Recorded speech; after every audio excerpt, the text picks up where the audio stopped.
say it in Arabic. Sheikh Rami Al-Hazar's voice cut through the dining hall like a precise strike, making glasses tremble on the tables and silencing conversations in an entire radius around him. Some guests exchanged glances, others simply fell quiet. Everyone sensed that something was about to explode. The Sheikh leaned back in his leather chair, his expression dripping with superiority and impatience, while his two advisors traded discreet smiles, the kind that appear only when humiliation is guaranteed.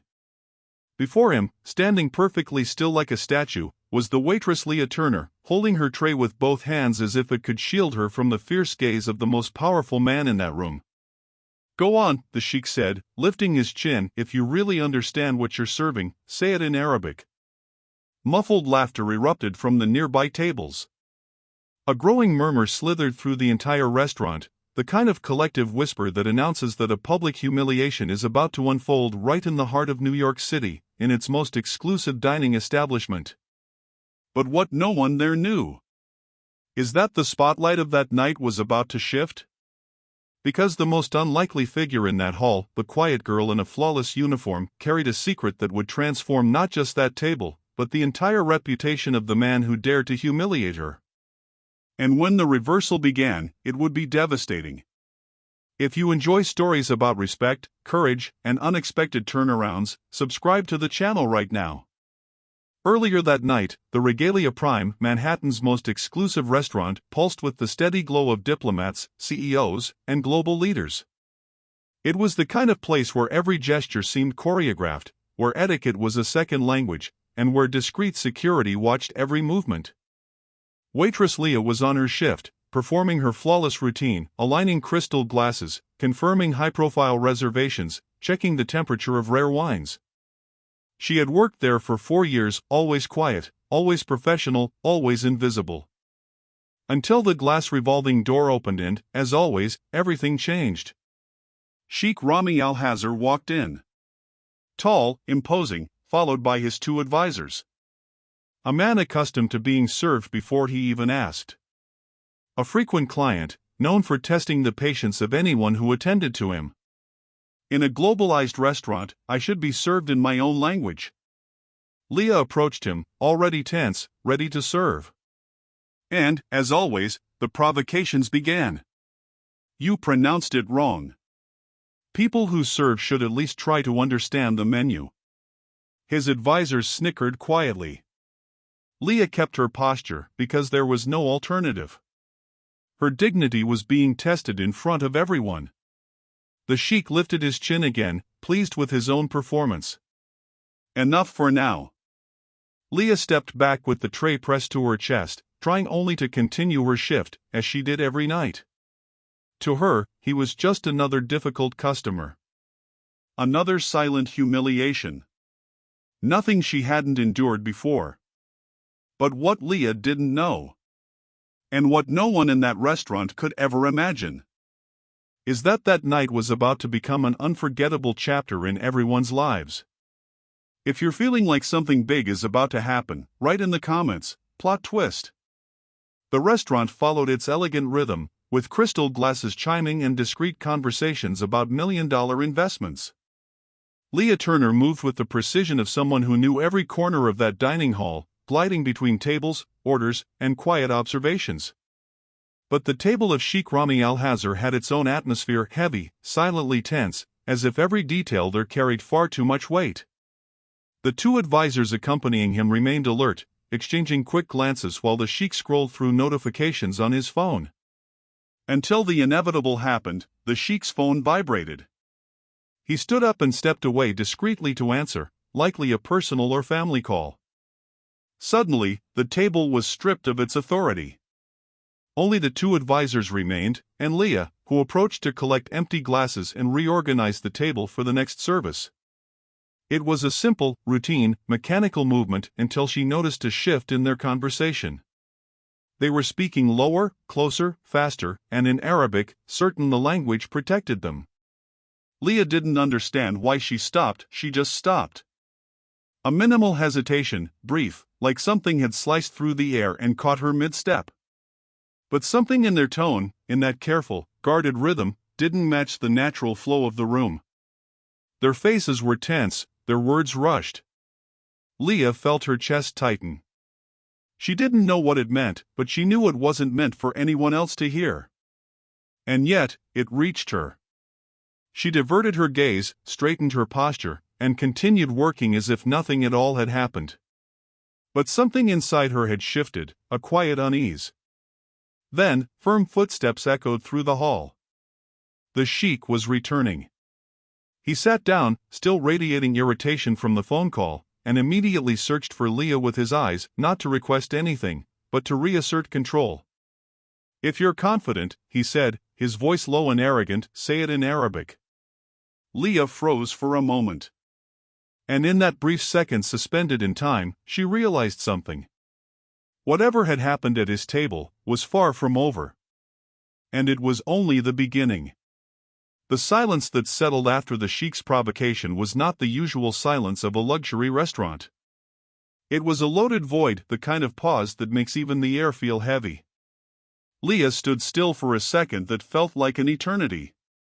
The Sheikh's impatient gaze pinned her in place like an unquestionable command. His advisors crossed their arms, certain they were about to witness her ultimate humiliation. But Leah breathed. And when she lifted her chin, something shifted across the entire dining hall. "If you prefer to hear it in Arabic, I can repeat exactly what they said about deceiving you while they thought no one was listening." The sentence echoed perfect, fluent, flawless. Guests at the nearby tables turned instantly. The advisors went pale. And the Sheikh felt his spine stiffen. "Repeat that," he ordered, but now the voice no longer carried arrogance. It carried shock. Leah repeated it, this time even clearer, with the diction of someone who commands more than a language, someone who commands intention.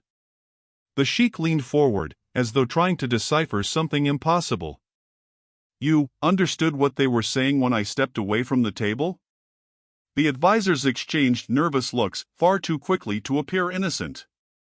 "This is absurd," muttered the first. "She must be making it up," whispered the second. But Leah did not step back. She did not falter. She did not tremble. She placed her tray beside the table, opened the small black folder where she kept internal restaurant reports, and pulled out a set of documents, papers the advisors had carelessly left partially exposed while discussing them. "This is what they were talking about," she said, setting the pages on the table. The Sheikh instantly recognized the golden letterhead of his own office. Leah pointed to 3 sections marked in pen, notes the advisors believed were protected by the language barrier. "Here," she indicated calmly, "is where they discussed altering dates and amounts. Here," she flipped to the next page, "is where they plan to present you with a revised version of the contract. And here, the final sheet, the killing blow, is where they asked themselves if you would even notice." The dining hall froze. Literally.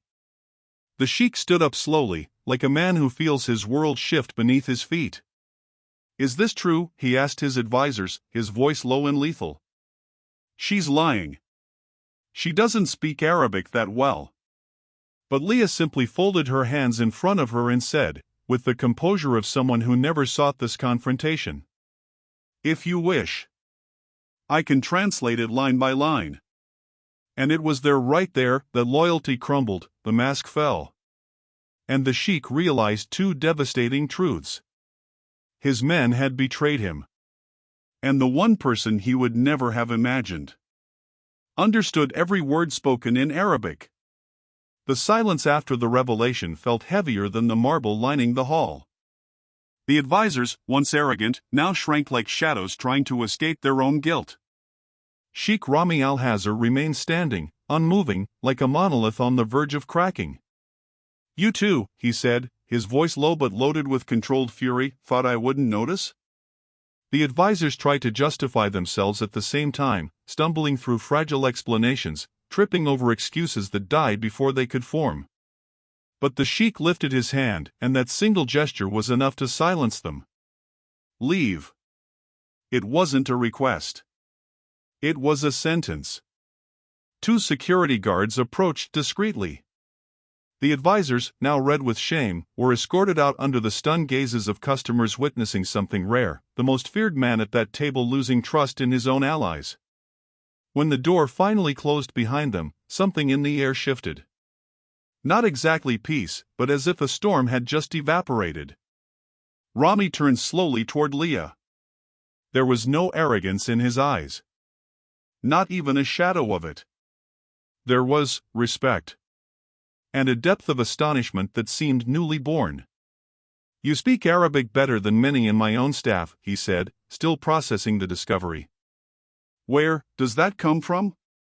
Leah took a breath, holding the tray like a symbolic shield. "My father was a linguistics professor," she answered simply. "I grew up hearing and learning several languages. Arabic was one of them." The Sheikh absorbed the answer like someone receiving information impossible to dismiss. "And even so, you endured my provocations." His voice held no pride, only regret. Leah didn't answer immediately. She simply held his gaze with a serenity that, for the first time that night, made Rami lower his eyes. "I was wrong," he admitted at last, with rare honesty. "I humiliated someone who deserved to be treated with honor." He reached into his pocket, not for a card, not for a token of power, but a small envelope with the golden seal of the Regalia Prime. "Inside," he explained, "is my personal recommendation and a formal invitation for you to take on a bilingual supervisory role in the diplomatic events I attend. High pay. Flexible hours. And the kind of opportunity someone with your abilities deserves." Leah was speechless. It wasn't just the offer. It was the recognition, public, undeniable. Rami lowered his head in respect. "Anne? I'm sorry." 3 simple words, carrying more weight than any contract. The hall, silent until then, seemed to breathe again. Leah held the envelope gently. Not because of the reward. But because, for the first time, someone truly saw who she was. And as Leah stepped away, a quiet truth hung over everyone that night. The strength of a person is not in the surname they carry. Nor in their salary. Nor in the connections they boast. True strength is born in a place few ever look. Character. And Leah proved, before an entire dining hall, that dignity is an armor that makes no sound, but one no powerful man can break. She didn't win by raising her voice, nor by status, nor by confrontation. She won because she stood firm even when someone tried to diminish her. And because she refused to let someone else's arrogance determine her worth. And, in the end, that was exactly what turned the tables. Because in life, just like that night, those who underestimate humility often discover, too late, that respect isn't asked for. It's earned. If this story moved you, leave a like and tell me in the comments where you're watching from. I'd love to know.